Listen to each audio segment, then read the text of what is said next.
Hey guys, Grady's mom here, and today is going to be not quite a cooking video because my rice cooker is going to do all the cooking, but it's sort of a recipe video, if you will.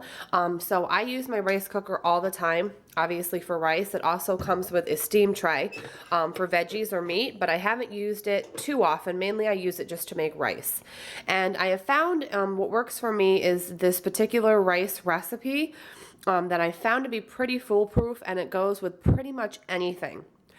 You can use any kind of rice you want. Right now I just have white. I usually mix white with brown, but right now I just have white. So I'm going to be making this recipe in my rice cooker using just some white rice. We're going to need some cooking spray just to spray the inside of the rice cooker so the rice doesn't get caked or stick. We're going to be using some butter, just some water, and we're going to use equal parts water and rice. So we're going to use 2 cups of water and 2 cups of rice. Some parsley for flavoring, some chopped onion for flavoring, some black pepper for flavoring. I'm not going to add salt because the chicken base that I use is salty, and we're also using some Parmesan cheese, which also adds an element of salt. So I don't want to add too much salt. So I'm pretty much, like I said, it's not going to really be cooking because the rice cooker does all of that. So first what you want to do is you want to take your rice container, or the actual part that cooks the rice, and you're going to take your cooking spray. You can use any kind that you have, and just spray it, get the sides.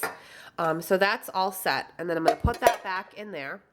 And next I am going to add my butter. You can use margarine, you can use butter, whatever you like. And I'm going to start by putting about, I don't know, a tablespoon on the bottom of the rice cooker. And I'm just going to go grab another dry measuring cup to get the rice going. So we have the first cup of rice, and we're going to put the dry in first, the dry rice first. And then we are just going to get another cup of rice. Hopefully I can measure this one-handed. And you definitely want to measure the rice out. That looks about right. So the second cup is going in. So that is all the rice that you're going to need. Next, we are going to move on to seasoning the rice. So again, I just have some chopped onions. You can use minced onions, whatever you have. And I kind of just eyeball it, maybe like half a teaspoon. It's just kind of your preference. And then for parsley, again, eyeballing it. Parsley, I found, is pretty mild, so you can kind of go a little crazy if you want. I like the color that it adds to it, so that looks good for parsley. And then my black pepper, I'm just going to do, I don't know, 4 shakes or so. Parm cheese, I'm going to do a little heavier. I'm going to do about a 1/4 cup worth. And again, I'm just eyeballing it. You can obviously use a measuring cup if that makes you feel more comfortable. So I've got a 1/4 cup of Parmesan cheese. Next, I have my water like I showed you guys, and I'm going to go ahead and get the chicken base open and show you guys how to combine that with the water. Okay guys, so the chicken base looks like this. It's kind of peanut butter-ish looking. And the rule of thumb, and it says it right on the jar, is you're going to take 1 teaspoon of the base per 8 ounces of water. So since I had 2 cups, which is 16 ounces, I just took 2 teaspoons, and I'm stirring it well.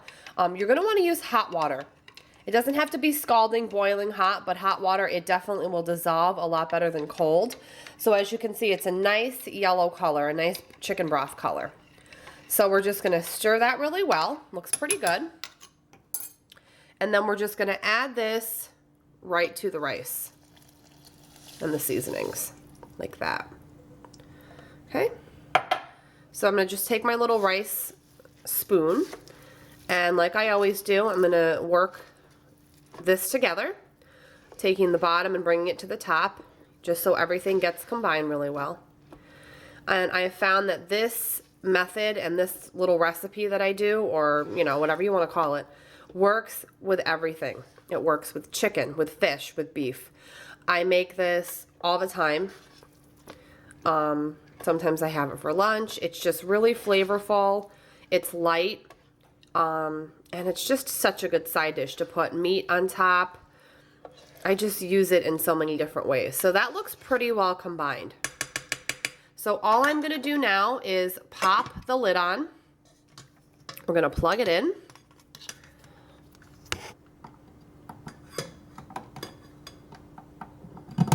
Like that. It automatically will go to the warm setting. We're gonna switch it to cook. And we're just gonna let this do its thing for about 10 minutes, and then I will show you guys how delicious it looks when it's done. Okay guys, so my rice is done. It is light and fluffy and moist, super flavorful. Now the color is a beautiful yellow color, and it is definitely a lot more flavorful than like a typical plain white rice. This is not what you would call like your mother's or your grandmother's rice. It's just a fresh take on a super easy, simple ingredient to make it something special rather than just having white rice. Again, you can use any rice you want. Brown rice, you can do it with a mix of white and brown, which I usually do. I just don't have any brown rice currently. I love how the flecks of parsley kind of go throughout. I tasted it. It's super good. It's a perfect side dish for any meat, or you could even just top it with veggies if you're having a meatless dinner. Another thing is, if you don't have a rice cooker at home, you can easily make this same exact recipe, the same exact way that I made it, just on the stove top. You would just need to follow the cooking directions on your rice packaging. I hope you guys enjoyed this super simple side dish. Have a great day, and I'll see you guys in my next video. Bye.